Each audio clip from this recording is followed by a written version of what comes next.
discuss Super Smash Bros., one of the best Nintendo series of all time. But you probably don't want to hear me ramble on and on about my experiences. You want to see my personal top 10 characters I want in the next Super Smash Bros. Game. And without further ado, let's begin.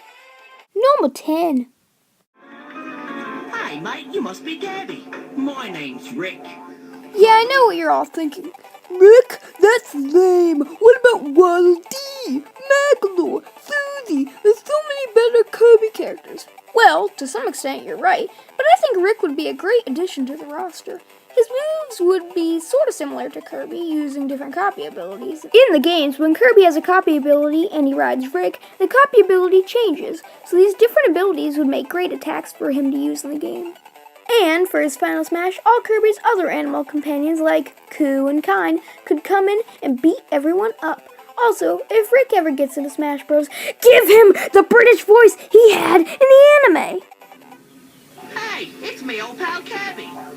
That voice was perfect in every way. Number 9! Bombs, bombs, and more bombs. That would pretty much be Bomberman's entire moveset. Well, I guess when the word bomb is in your freaking name, you would use them.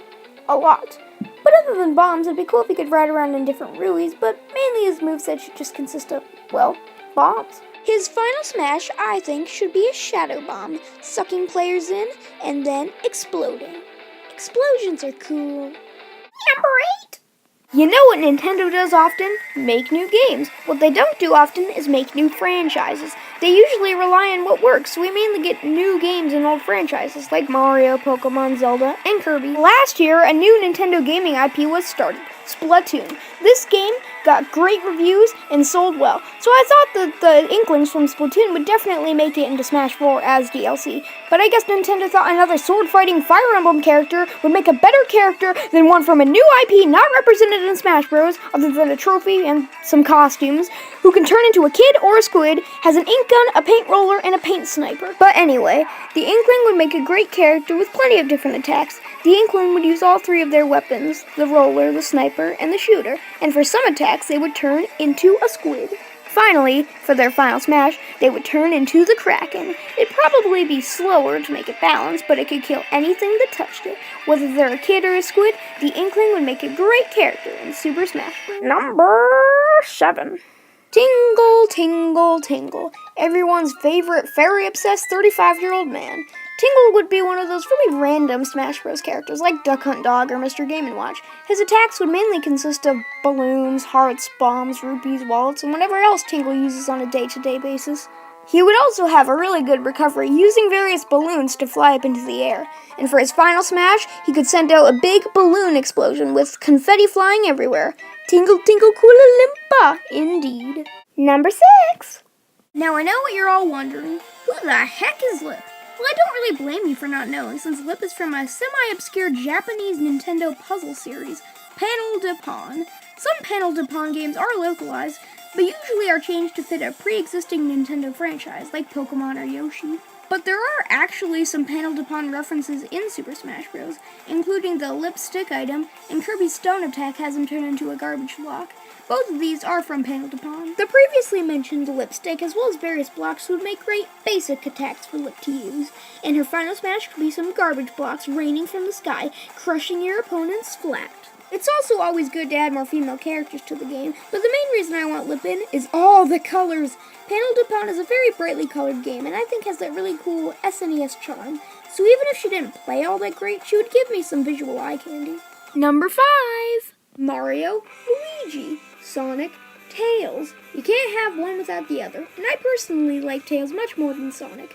Hey, calm down, stop booing. Anyway, he also has a lot of potential for his attacks, using various inventions, the tailspin, and of course, flying. In my opinion, Tails flying around in the tornado shooting air currents at everyone would make a great final smash.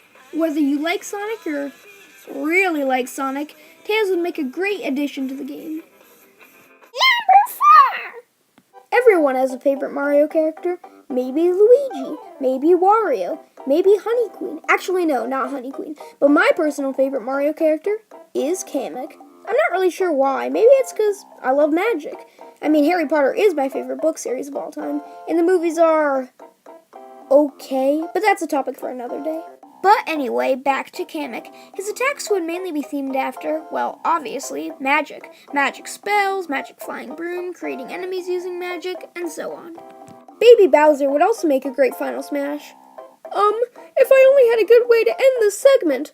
Oh, I'll try a magic trick of my own. Bibbity, boppity, end this segment. Number 3.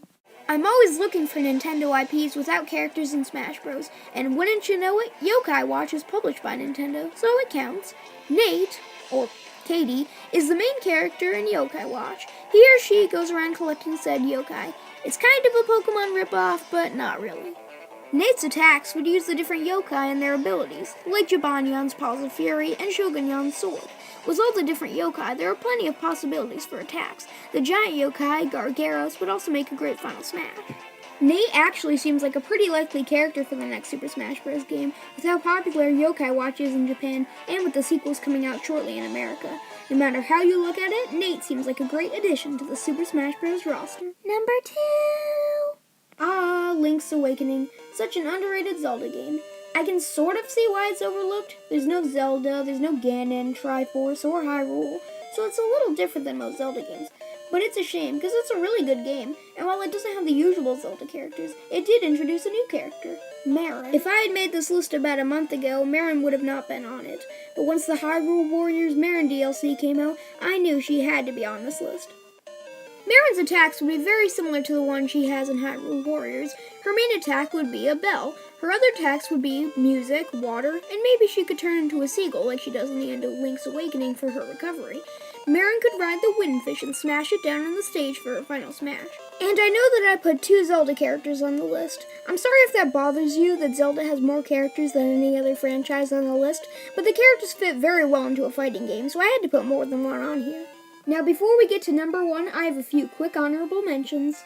Chibi Robo, King K. Rool, Cooking Mama, Prince Sable, Agatha, Shantae, Amy Rose, and the Eggplant Wizard. And without further ado, let's get to number 1.